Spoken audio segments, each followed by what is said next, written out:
விவாகரத்தான அந்த இளம் வயதுடைய பெண்ணுக்கு ஒரு பெண் குழந்தை இருக்காங்க. அவங்களுக்கு வேலை கிடையாது. அரசாங்கம் கொடுக்குற உதவித்தொகையில தான் அவங்க வாழ்க்கையை நடத்திட்டு இருக்காங்க. அவங்க பொண்ணு சாப்பிடணுமே அப்படிங்கிற காரணத்துக்காக இவங்க பல நாள் சாப்பிடாமலே இருந்திருக்காங்க. இவ்வளவு இடர்பாடுகளோட இவங்க வாழ்க்கையை நடத்திட்டு இருந்தாலும் இவங்களுக்கு எழுதுறது அப்படிங்கிறது ரொம்ப பிடிக்கும். அதனால எழுதிக்கிட்டே இருந்தாங்க. எப்பெல்லாம் எழுதுவாங்கன்னா, குழந்தை தூங்கும் போது எழுதுவாங்க, காஃபி ஷாப்ல உட்காந்துருந்தா எழுதுவாங்க. எதை பத்தி எழுதிட்டு இருக்காங்க அப்படின்னா, அது ஒரு மாயாஜால கதை. ஒரு சிறுவனோட கதாபாத்திரத்தை மையமா வச்சு எழுதிட்டு இருக்காங்க. இவங்களுக்கு மனப்பூர்வமா ரொம்ப பிடிச்சி எழுதிட்டு இருக்காங்க. ஒரு வழியா கதை எழுதி முடிச்சிடுறாங்க.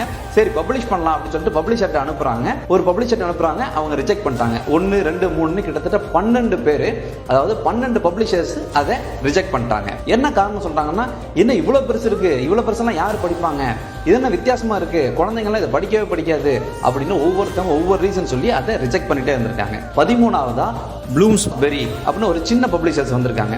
நாங்க பண்றோம், ஆனா எங்களால ஒரு 500 காப்பி மட்டும் தான் பண்ண முடியும், நீங்க நம்பிக்கையை விட்டுறாதீங்க அப்படின்னு இருக்காங்க. ஆனா இவங்க நம்பிக்கையோட மொத்த உருவமா இருக்காங்க. எப்படி என்னோட கதை சக்சஸ் ஆகும் அப்படின்னு ரொம்ப உறுதியா நம்பியிருந்தாங்க. அந்த புத்தகம் வெளிவந்துச்சு.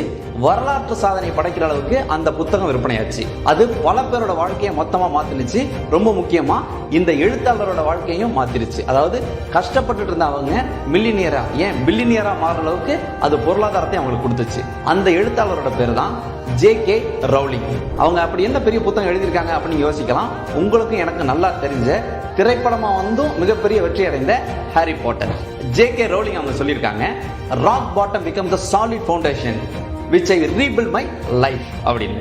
அவங்கள மாதிரி கடைசி வரைக்கும் நம்ம முயற்சி பண்ணிட்டு இருக்கோமா அப்படின்னு கேட்டா மிகப்பெரிய கேள்விக்குறி தான் பதிலா வந்து நிக்குது. ஒரு சில ரிஜெக்ஷனை பார்த்தாலோ இல்ல ஒரு சில பேர் நம்மளை உதாசீனப்படுத்தினாலோ நம்ம மனசு உடைஞ்சு போயிட்டு அந்த விட்டுட்டு போயிடுறோம். அது இல்லாம 1000 பேர் உங்களை ரிஜெக்ட் பண்ணாலும், 2000 பேர் உங்களை உதாசீனப்படுத்தினாலும் அதெல்லாம் பொருட்படுத்தாம உங்க மேல முழு நம்பிக்கை வச்சு நீங்க செய்யற வேலையை, அதாவது உங்களோட உழைப்பை கடைசி வரைக்கும் கொடுத்துட்டே இருந்தீங்க அப்படின்னா வரலாற்றில் உங்களுக்காக ஒரு இடம் காத்துக்கிட்டு இருக்கு அப்படிங்கிறத மட்டும் மறந்துடாதீங்க.